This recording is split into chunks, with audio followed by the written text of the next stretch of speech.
بسم الله الرحمن الرحيم الحمد لله رب العالمين والصلاة والسلام على سيد المرسلين وعلى آله وصحبه أجمعين. Bem-vindos para mais uma aula hoje, inshallah, a história dos mensageiros, a história dos profetas, a nossa história, a nossa origem, o início de tudo.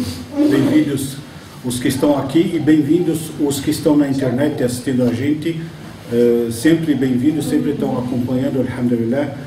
A gente vê bastante assim, tanto pela rádio como pelo site na internet, e bastante gente correspondendo assim, até colocando críticas também de algumas coisas que não está talvez completo ou não agrada, ou agradaram e elogiaram alguns, né? Espero que todos gostem, inshallah. É importante a gente levar a mensagem, levar a história verdadeira como ela é. E a prova das histórias verdadeiras sobre a história dos profetas, a história do nosso profeta de hoje. Os profetas que nós chegamos até a Lut, que é Ló, por certo, a gente vinha logo em seguida com a história do Ishaq, que é Isaac, e o Ismael, né? São profetas de Deus e tudo, mas eles não têm muita história, não tem registro de muita história. Por quê? Porque praticamente, subhanallah, Allah subhanahu wa ta'ala tem o objetivo deles, assim, de fazer com que eles sejam a ponte para ser os pais dos mensageiros. Os dois são os pais dos mensageiros que virão depois, vieram depois. Todos os outros que vieram, tipo Moisés, Salomão, Davi, né? Todos esses outros, e até Jesus, vieram da descendência do Isaac. E dizem um só que veio que chama Elias, Wallahu A'lam, que é da língua árabe, e o Muhammad vieram do Ismael, né?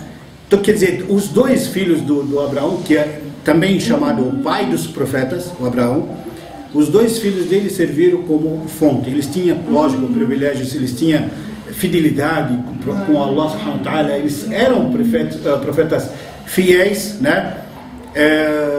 Da qualidade deles tem muito, e uma das qualidades do Ismael era pontualidade, sabe? Diz que teve uma vez que ele esperou uma pessoa 2 dias seguido num lugar só, porque a pessoa marcou com ele e não foi, né? Tinha pontualidade, assim, cumpria com seus compromissos. Quer dizer, eles eram assim, profetas que informavam as pessoas, né? Que informavam das coisas que já existem dos mensageiros. E deles, né, como a gente está falando, veio a descendência dos profetas.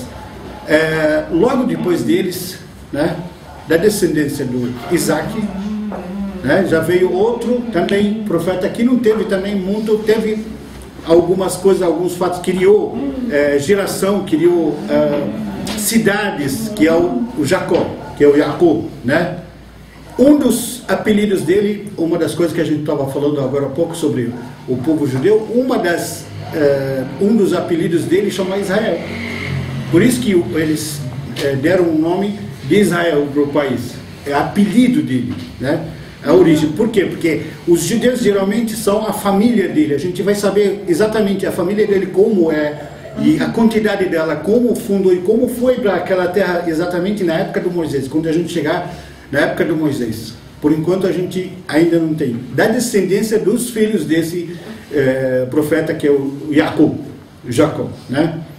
Só que, lógico, eles teve, todo mundo sabe, a história muito forte, a história do profeta que veio dele, que no caso originou essa história, o José, né? É uma história linda, linda, riquíssima, e todos livros sagrados que vieram no decorrer da história falaram sobre a história de José. Só que é uma das coisas absurdas que talvez muita gente não acredita, que nenhuma das histórias que foi narrada é completa, a não ser a história que o Sayyidina Muhammad sallallahu alaihi wasallam, última história, que é do Alcorão, é completa, perfeita.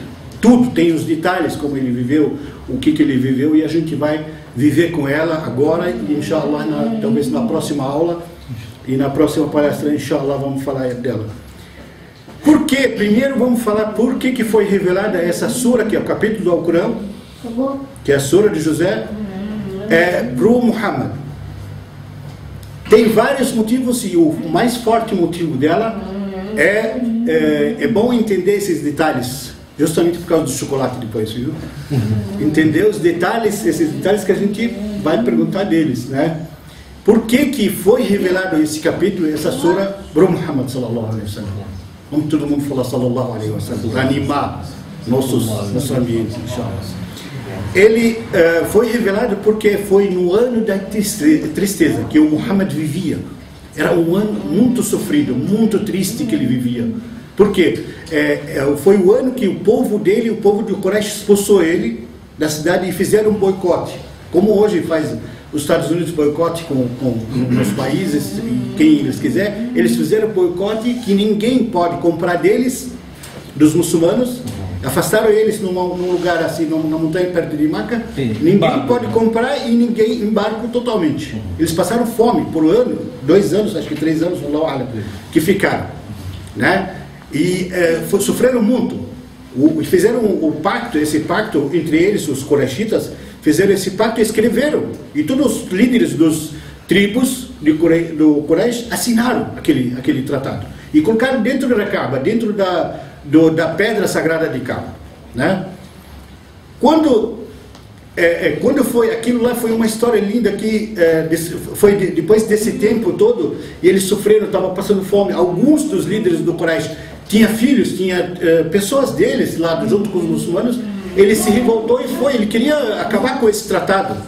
Alguns atacaram a pedra sagrada e foram lá para tirar aquele tratado e rasgar. Quando chegaram lá, o milagre estava lá, aconteceu.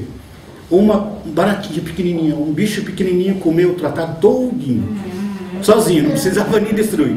Ele tirou o papel, estava escrito uma palavra só: Bismika Allahumma, que é uma palavra que inicia tudo, uma palavra que tudo que a gente escreve, tudo que a gente fala no islamismo, a gente fala em nome de Deus. E estava escrito, sobrou só aquilo lá, em nome de Deus, no tratado.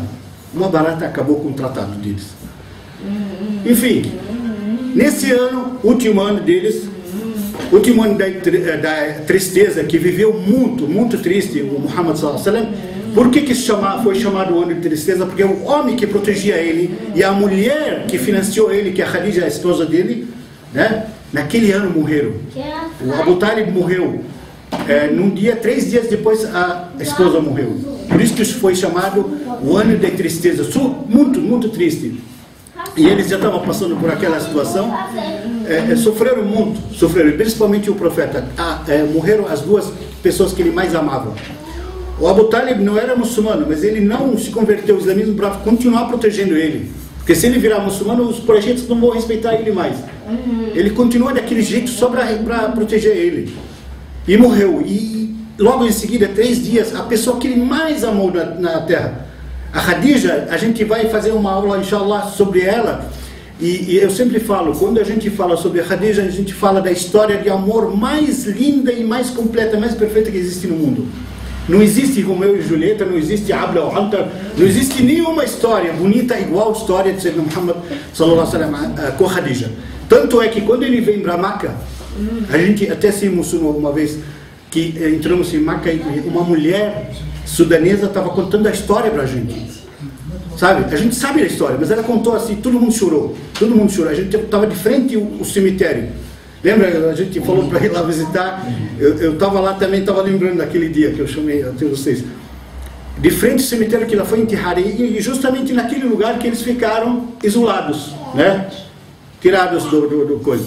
Então, tanto é que o Sayyidina Muhammad sallallahu alaihi wasallam, toda vez que ele entra para Meca, ele vai visitar o túmulo dela, ele fala assim, não quero ficar em lugar nenhum. Todo mundo quer hospedar ele na casa deles, e ele não quer ficar em lugar nenhum. Eu quero que vocês montam uma tenda aqui do lado do túmulo de Khadija. Tendinha, assim, ele dormia lá, ele ficava lá, chorava, sabe, lembrava ele respeitava a filha dele, a Fátima, e levantava só porque ela era parecida com a Khadija. Olha a história linda, linda de amor. Não existiu nenhuma história de amor tão bonita quanto a história deles. Mas, enfim, a gente volta depois, inshallah, para essa história. Enfim, essa tristeza toda que acumulou no coração do profeta sallallahu alaihi wasallam, Allah subhanahu wa ta'ala queria consolar ele, queria dar para ele uma coisa que confortasse ele. Quando a gente, quando a gente vê uma pessoa triste, uma pessoa que está com um problema aí você conta uma história um pouco mais grave, o que acontece? Alivia, né? Alivia por quê? E geralmente as pessoas, no hospital, você vê pessoas tristes, pessoas com problemas, doenças, essas coisas, aí fala para ele, olha, tá vendo as doenças dos outros? A nossa parece nada, né? Alivia quando você vê o problema dos outros. Então, Allah subhanahu wa ta'ala quis com dois objetivos, quer dizer, confortar ele com uma história bonita, linda e grande, e ao mesmo tempo mostrar para ele que o problema do José e o que José passou era mais forte que o dele, né? Com história. E subhanallah, nenhuma história no Alcorão, tanto de Moisés como do Abraão, como do Moisés, mais de 72 partes no Alcorão fala sobre ele. Não, o Abraão mais ainda. Então são divididos. Até quando a gente vai fazer uma palestra assim, a gente junta essas coisas e precisa montar, sabe? Montar em ordem com os acontecimentos. No Alcorão não está montado. Só que essa história, um capítulo só, montado, tudo, né? Não tem, tanto é que desta vez nunca trouxe o Alcorão para a aula. Desta vez eu trouxe o Alcorão porque está toda a história narrada num capítulo só, né? Numa sura só. Para quem não sabe, quando a gente fala sura é igual capítulo, só que em árabe, né, que a gente fala sura. Tem sura da Maria, tem sura de Yusuf, de José, tem sura de Hud. Suras assim é o nome do capítulo, né? Primeiro, o Sayyidina Muhammad sallallahu alaihi wasallam, ele fala das qualidades do José. O que ele fala? Ele fala assim: o nobre, o filho do nobre, o filho do nobre, o filho do nobre. Por que ele fala assim? Não é nobre como a gente pensa de hoje, os nobres de hoje em dia, de posição, de riqueza, dessas pessoas. Não, nada disso. É o nobre que o Sayyidina Muhammad sallallahu alaihi wasallam quis dizer, é a pessoa generosa, a pessoa qualificada por Deus, não é pelas pessoas, por Deus qualificada. Ele é o profeta, filho de um profeta, neto de um profeta, bisneto de outro profeta, né? Ele é o profeta José, filho de Jacó, que é o profeta, filho de Isaac, que é o profeta, e o filho de quem? Abraão, porque é por último, então nenhum profeta tem essas qualidades, nenhum. Rasul sallallahu alaihi wasallam falou em árabe Al-Karim, Ibnul Karim, Ibnul Karim, Ibnul Karim, né? Só ele falou, o Sayyidina Muhammad sallallahu alaihi wasallam falou assim: هذا لا يليق لأحد إلا بيوسف. سبحان الله.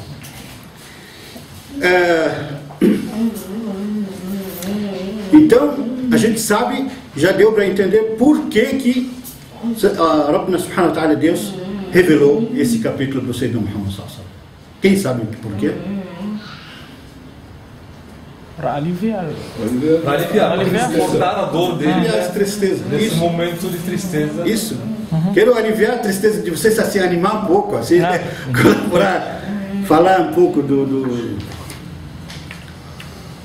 Primeiro ele começa assim: Inna anzalnahu Qur'anan Arabiyan la'allakum bismillahir-rahmanir-rahim.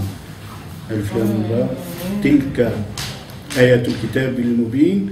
Inna anzalnahu Qur'anan Arabiyan la'allakum ta'qilun. Nós revelamos como um livro árabe porque árabe não é árabe que é só para os árabes, não, árabe porque é uma língua riquíssima, uma língua base das línguas, a origem das línguas que iniciou de todas as línguas, e a língua que vai prevalecer, inclusive a língua do povo do paraíso, né?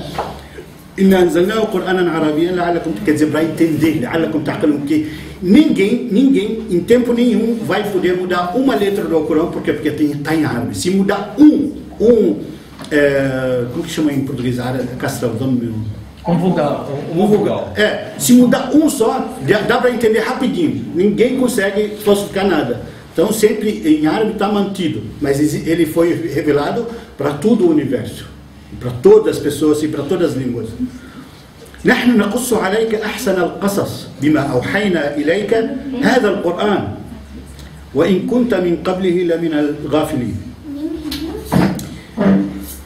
Deus fala assim: نحن نقص عليك أحسن القصص. Nós estamos narrando para ti a melhor das histórias, né? através daquilo que nós revelamos para ti. Né? Isso para quem que ele está falando? Está falando para o Sayyidina Muhammad sallallahu alaihi wasallam, o profeta, o mensageiro de Deus. Allah subhanahu wa ta'ala fala assim, que estamos revelando essa história para ti, para confortar ele naquela situação. Então, foi narrando a história, o anjo Jibril alayhi salam foi revelando a história para o Sayyidina Muhammad sallallahu alaihi wasallam, e revelou, como dizemos assim, de uma vez só, para aliviar o coisa. Os outros capítulos, além das histórias são espalhadas no Alcorão, e os capítulos também, os capítulos não é todos de uma história só, e não é revelados de uma vez só. Essa história foi revelada de uma vez só também.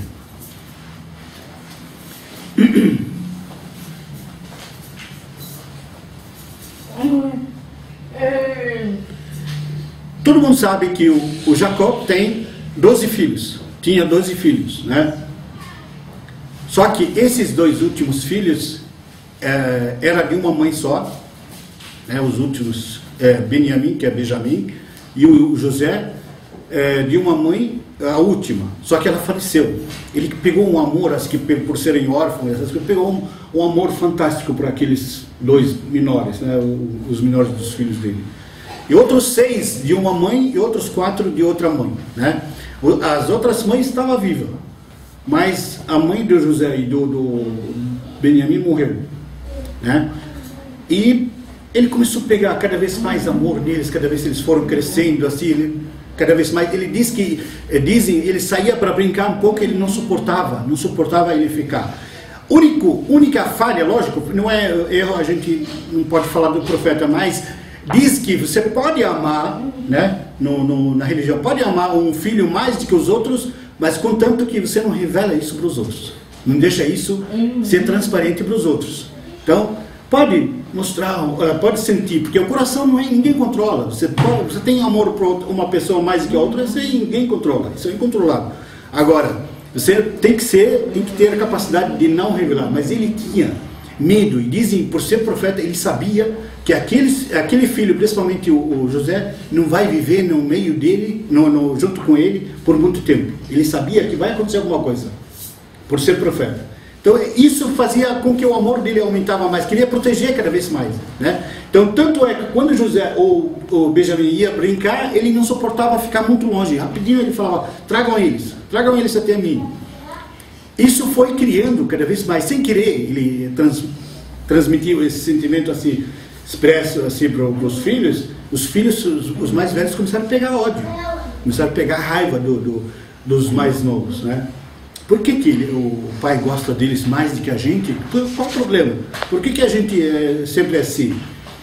Até que um dia, o José estava assim, crescendo, mais ou menos assim, 11 anos, o José veio até ele e falou, pai, eu sonhei um sonho estranho. Aí ele falou, o que você sonhou? Aí ele falou para ele, sonhei que eu vi 11 estrelas do céu, e o sol e a lua prostrados para mim. Ele falou, alguém mais sabe disso? Ele falou, não. Ele falou, não revela isso para ninguém, principalmente para os seus irmãos. Porque o pai já percebeu que os irmãos começaram a ficar com ciúme, né? Não revela isso.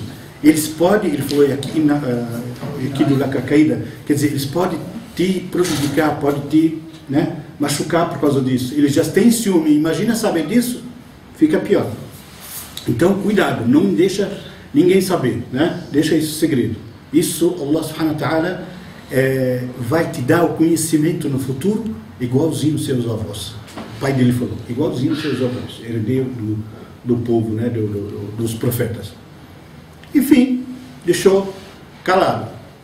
Os filhos também, os mais velhos, começaram a planejar entre eles. O que a gente vai fazer para se livrar desse moleque, desse indício que está atrapalhando a gente, está, né, puxando o amor do pai tudo para ele. Antigamente, hoje em dia, se for hoje em dia, talvez os filhos falassem, o problema dele, logo a gente está saindo de casa aí, deixa ele amar quem ele quiser, né? Mas naquela época não, existia um respeito, existia uma ligação aos pais muito forte. Então isso incomodava eles. Eles falaram assim, vamos ver, eles começaram a se reunir, vamos ver o que a gente vai fazer com ele. Aí todos eles começaram a mesma sugestão, matar ele. se livrar dele, tentar levar ele com a gente.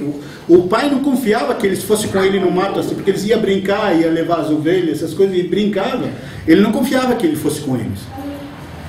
Mas eles falaram, vamos tentar um jeito assim, com ele mesmo, ele falar para o pai que vai, que para deixar ele ir com a gente, e aí ele vai.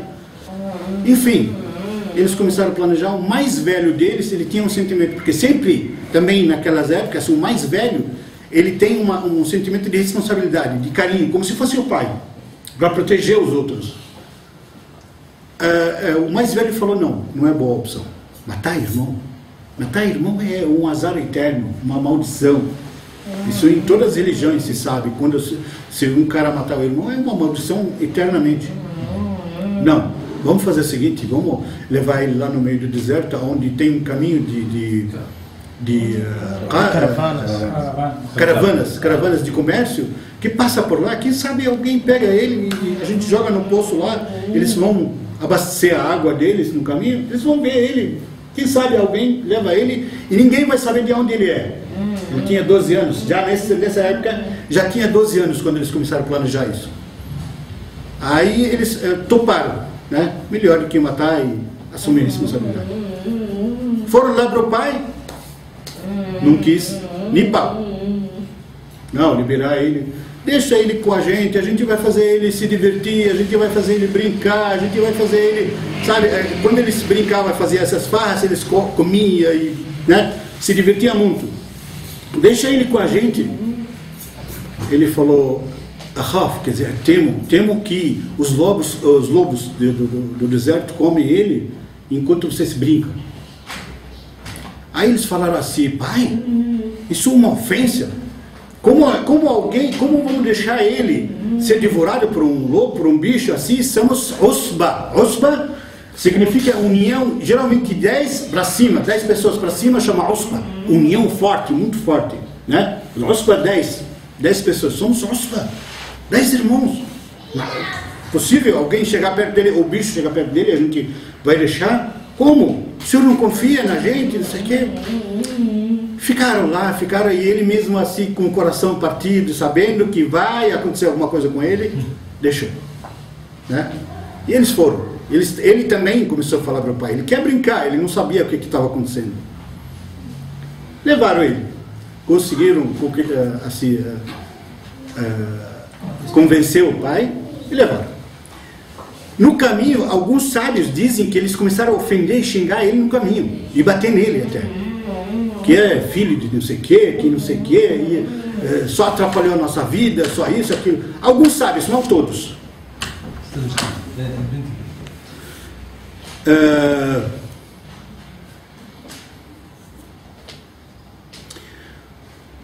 Chegaram lá, no poço onde eles planejavam, inclusive tem um nome, tem um lugar conhecido, perto de Jerusalém, ali, o caminho do Egito, essas coisas.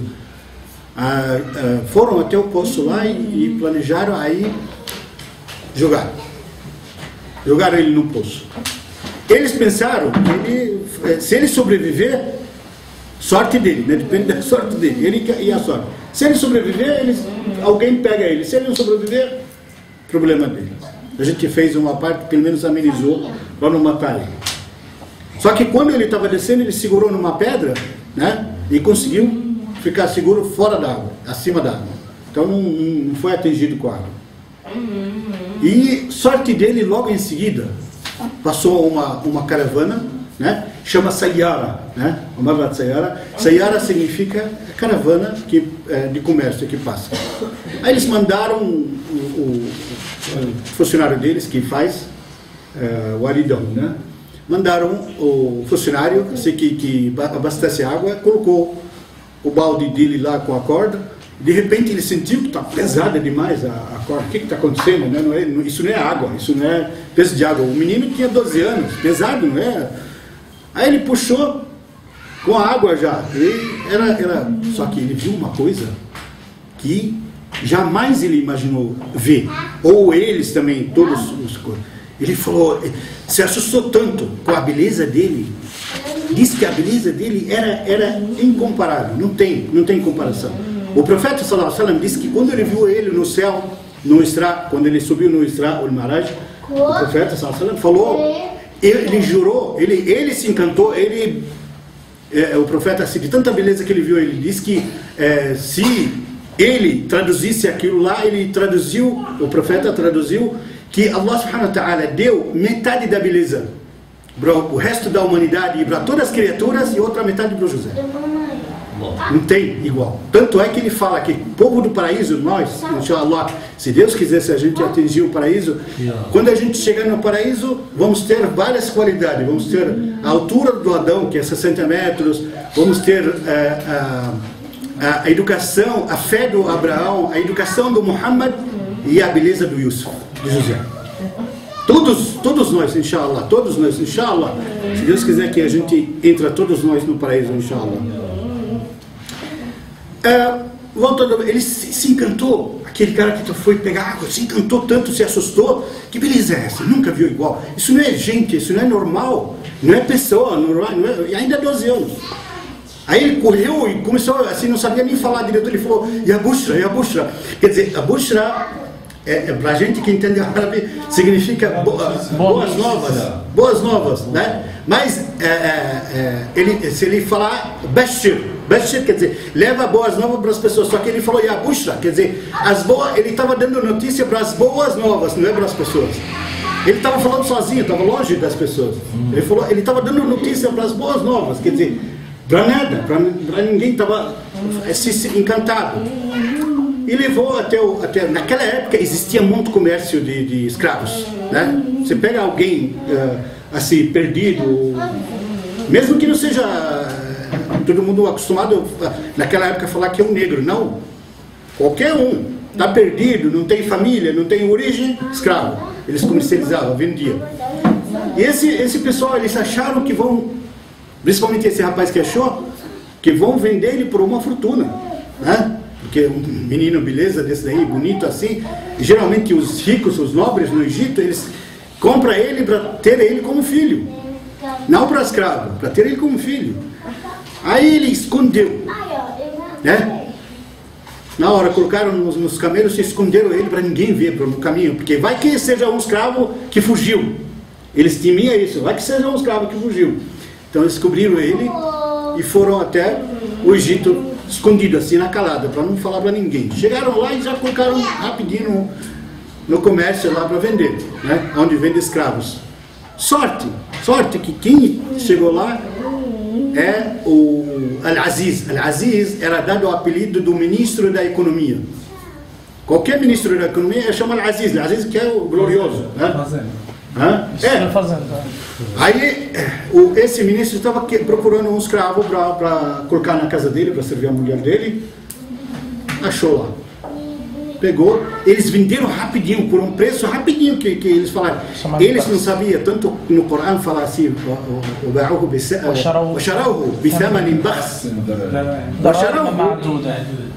o Sharauhu significa que venderam, não compraram. Ishtarauhu, compra. Sharauhu, vende. Eles venderam darahim, quer dizer, poucos dirham, assim, para rapidinho vender antes que alguém descobre, antes que o dono dele descobre. Venderam. Só, aí no Alcorão fala, eles não sabem quem era ele. Não sabem o futuro dele. Não sabem, sabe, a pessoa gloriosa que eles pegaram. Enfim. Agora, vamos deixar, antes dele chegar na casa dele, vamos voltar para o pai dele e para os irmãos dele. O que eles fizeram? Antes de chegar para casa, que é lógico, eles estão com ovelhas, com bastante coisas, e eles têm a vantagem, porque às vezes passa dias no deserto para alimentar as ovelhas. Eles podem fazer o que eles quiserem, se necessário, eles podem matar uma ovelha para comer, essas coisas. Eles mataram uma ovelha, sujaram a camisa dele de sangue, levaram uma camisa assim grande dele, sujaram de sangue e levaram para o pai dele.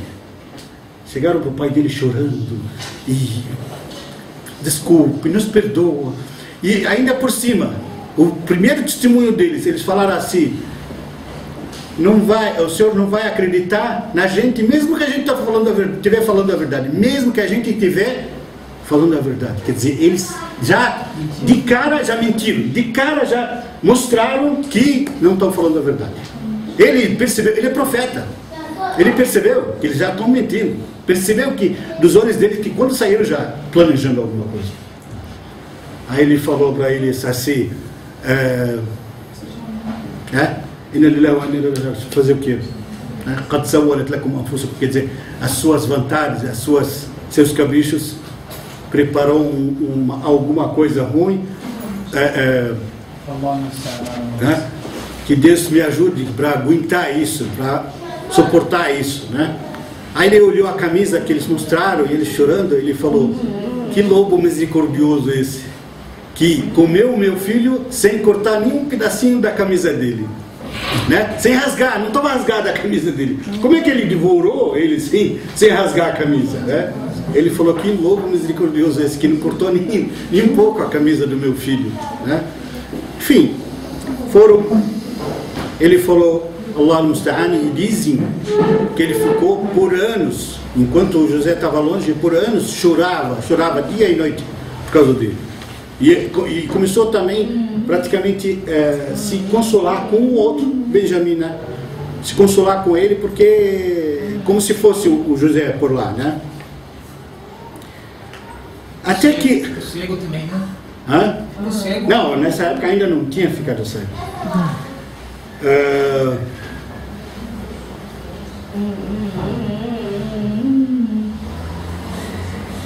Uma coisa que passou, que eu não falei, antes deles levar ele, quando eles planejaram, eles falaram: vamos matar ele, ou nos livrar dele, e depois disso a gente se arrepende. Eles eram religiosos da religião do pai deles, seguidores da religião do pai deles. Depois disso, eles sabem que as portas da misericórdia, as portas do perdão de Deus estão abertas sempre. Eles falam assim: depois que a gente matar e fazer o que a gente quer fazer, a gente pede perdão, né? Depois disso a gente pede perdão. Tanto é que os sábios de hoje em dia foram perguntados: mas se alguém planejar algo desse tipo assim, pedir perdão, Allah subhanahu wa ta'ala aceita? Eles falaram: lógico, as portas do perdão estão abertas. Agora, o temor o quê? Que a pessoa planeja algum mal e não dá tempo dele pedir perdão. Pode ser que ele morre antes de pedir perdão, né? Aí não se aceita porque não chegou, não deu tempo de sequer pedir perdão. E se Deus quer talvez complicar a vida de uma pessoa assim, que não consegue, sabe? Porque já é mal, já começou a aprontar essa pessoa, já começou a aprontar, então Deus não deixa ele sobreviver para pedir. Talvez, né? Não é sempre. Então eles planejaram pedir perdão depois, né? Enfim, foi passando, né, a vida nesse sofrimento do pai deles, e eles convivendo com aquilo lá, eles sofreram muito com aquilo lá. Voltando para o Egito, onde estava o José. Quando ele foi levar o Aziz, né, que é o ministro, foi levar ele e falou para a mulher dele: cuida dele, a crime mensual, quer dizer, cuida e seja generosa com ele, não é como escravo. Quem sabe, daqui um tempinho a gente se adapta com ele, porque eles têm que ver primeiro se vai se adaptar. Quem sabe daqui um tempinho a gente se adapta com ele e eles tornam um filho, né? Eles não tinham filhos, inclusive ele que não podia ter filhos, né? Ele sonhou, quem sabe, um menino tão bonito assim, e tão, parece culto, parece, sabe, parece o conhecimento estava derramando dele, né? Então, quem sabe, a gente leva ele como filho. Enfim, foi passando e foi, né? Ele cada vez mais se encantando com o conhecimento, com a sabedoria desse menino e dando cada vez mais confiança. Tanto é que, com a idade bem jovem, ele começou a administrar o palácio do senhor dele. Começou a administrar, sabe, controlar tudo. Porque era muito inteligente e muito capacitado.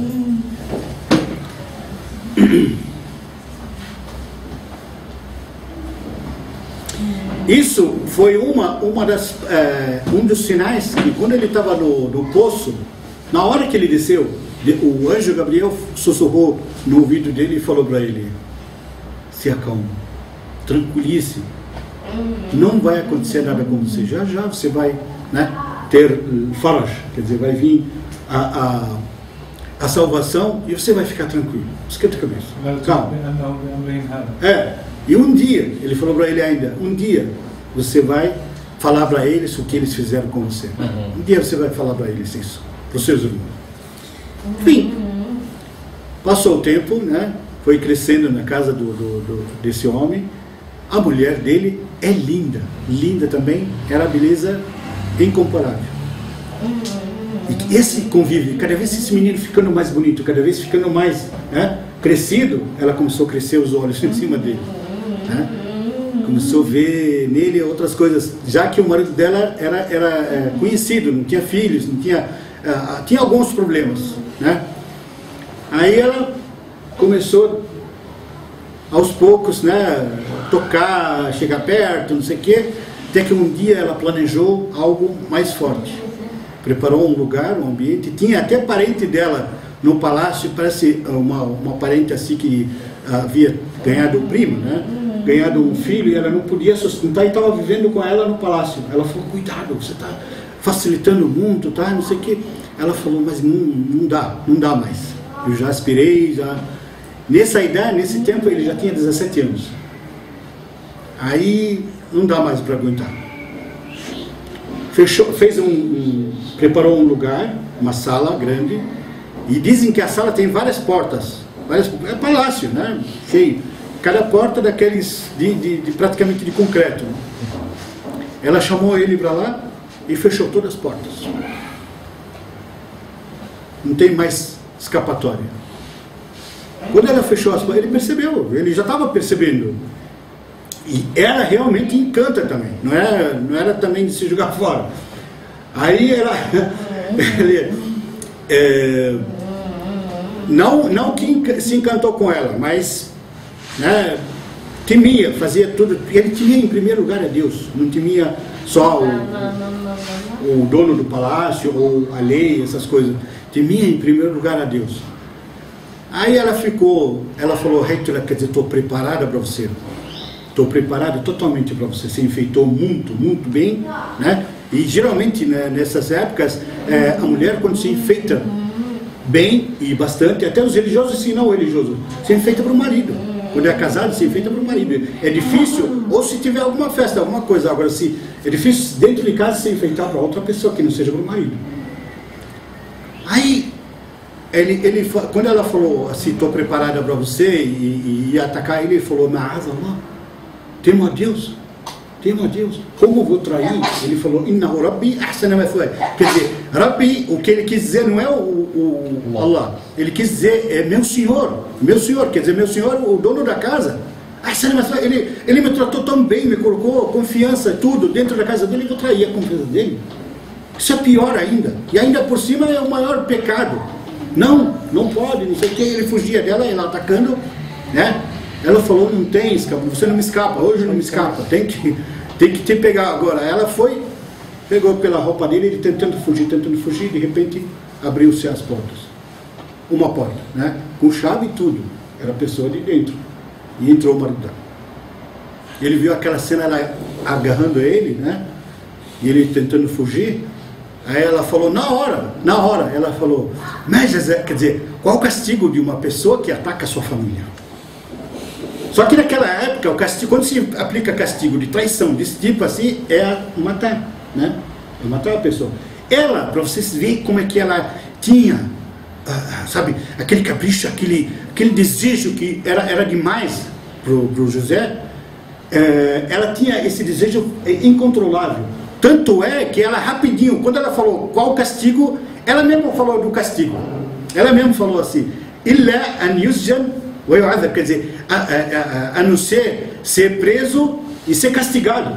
Antes que ele fala, castigo dele é a morte, né? Então ela mesma já falou rapidinho que não fosse preso e seja torturado. Aí ele falou, tudo bem. Aí no versículo do Corão fala, shahida shahidu min ahliha, quer dizer, testemunhou uma pessoa, né, da família dela. Quem é essa pessoa? Alguns sábios falam o primo dela mesmo, que estava vindo com o marido, entrou junto com o marido. E o primo falou o quê? Dizem, uma história diz isso, porque os que traduzem o Alcorão, eles falam essa história. Diz assim, olha, repara nele, se a camisa dele foi foi cortada por trás, ela é culpada, porque ele deve estar fugindo dela. E se for cortada pela frente, ele é culpado, né? Ela devia estar se defendendo dele e acabou rasgando na frente. Então, aí ele olhou, era por trás. E outra história fala que uma criança recém-nascida, da prima dela, essa prima que ela estava ajudando, estava dentro da casa, a criança falou, a criança recém-nascida, meses, quer dizer, menos de 2, 3 meses, ela falou, né? Falou, mesma coisa, olha para a camisa dele, né? Ela que atacou ele, e confirmou, olha para a camisa dele, ele olhou, era por trás mesmo, ele falou, innahu min kaydikum, né? Isso é da... Só entrega. Trama das mulheres. Hã? Trama das mulheres. É, das tramas das mulheres que desejam, assim, quando deseja algo, maior perigo, né? Enfim, ele falou assim, Yusuf que ele era, sabe, ele não queria castigar o José, e ao mesmo tempo também a honra dele e tudo, só que nessa época, assim, para eles assim não era tão importante, era menino e estava sendo criado no palácio, quer dizer, esquece isso, pronto, esquece isso, nem você seja preso, nem ela seja castigada, né? Deixou, ficou por isso, assim, por um tempinho curto, bem curto. Só que o problema dela não ficou mais lá, espalhou na cidade. Uma mulher nobre, a mulher do ministro, fazer isso com quem? Com o escravo dela? Que absurdo! Aonde ela chegou? Que ponto que ela chegou? Com o escravo dela. O que ela fez? Por que ela fez isso? Esses detalhes dessa parte não existem em livro nenhum. Eu acho que em livro do Evangelho ou qualquer um não existe sobre isso, esses detalhes, o que ela fez e o que foi preparado, né? Aí quando ela começou a escutar dos colegas dela, as próprias colegas dela falando isso dela, falando mal, escravo? É, porque vocês não sabem quem é o escravo. Que tipo de escravo? Não é escravo comum. Vocês estão falando escravo? Tudo bem. Aí o que ela fez? Ela preparou uma festa na casa dela, chamou todas as mulheres nobres da cidade e fez a farra deles. Trouxe para eles, primeira coisa, fruta, né? Cada uma com uma faca assim para cortar as frutas, tudo. Depois que estava tudo preparado, o cenário tudo preparado, ela falou, entra. Aí entrou o José. Elas olharam aquilo lá, todo mundo assim, que é isso? Isso não é gente, isso é anjo. Nunca viram isso, nunca viram uma beleza parecida, nunca, sabe? Tanto é que as frutas que estavam na frente delas, elas tinham começado, né? Para pegar as frutas, elas começaram a cortar as mãos sem perceber. Nem sentia que elas estavam cortando as mãos, não estavam cortando fruta. Todo mundo estava com as mãos sangrando, todas as mulheres que estavam lá. E tanto que se encantaram. Ela falou, tá vendo? É esse que vocês me acusaram. Falaram que alguma de vocês aguentaria viver com ele dentro de casa e não ataca ele? É esse, né? Aí ela falou para eles assim, para elas, depois ela falou para ele, sai. Ele saiu. Ela falou, olha as suas mãos agora. Aí todo mundo olhou, tudo cortado, se espantaram, o que é isso? O que a gente... Ninguém sentiu, ninguém se machucou, assim, sentiu dor alguma coisa, sangrando assim, não sentiram nada. Aí viram que realmente começou a rolar desejo de tudo que é parte das outras mulheres, todo mundo queria ele, né? E todo mundo começou a preparar uma... sabe, cada uma queria fazer um jeito de atacar ele. Algumas, até colegas dela, assim, mais próximas, começaram a planejar, preparar essas armadilhas separadas, né? Para ajudar ela, inclusive. E começaram até a ameaçar. Todas elas são mulheres de pessoas importantes, ministros, os mais próximos do faraó, essas coisas. Todas elas eram próximas, não era nenhuma mulher assim, sabe? Todas elas eram nobres.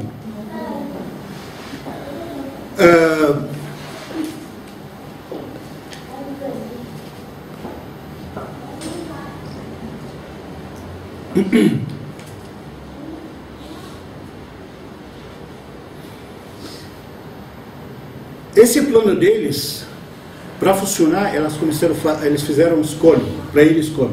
Né? Escolha entre duas coisas, ou isso ou aquilo. Né? Ou você atende, ou vai ser castigado de um jeito. Sobre esse castigo, sobre isso, essa escolha e como foi essa parte da vida dele, inshallah, a gente vai conhecer na próxima aula, inshallah, que todo mundo vai ficar assim, ansioso de saber o resto, inshallah, e vai vir e falar até para os outros, né? A história dele é cativante, muito cativante, né? Muito gostosa da história do José. Isso porque não viram nada, ainda o que vem para frente é o que é mais, né? Mais interessante, mais forte. Agora,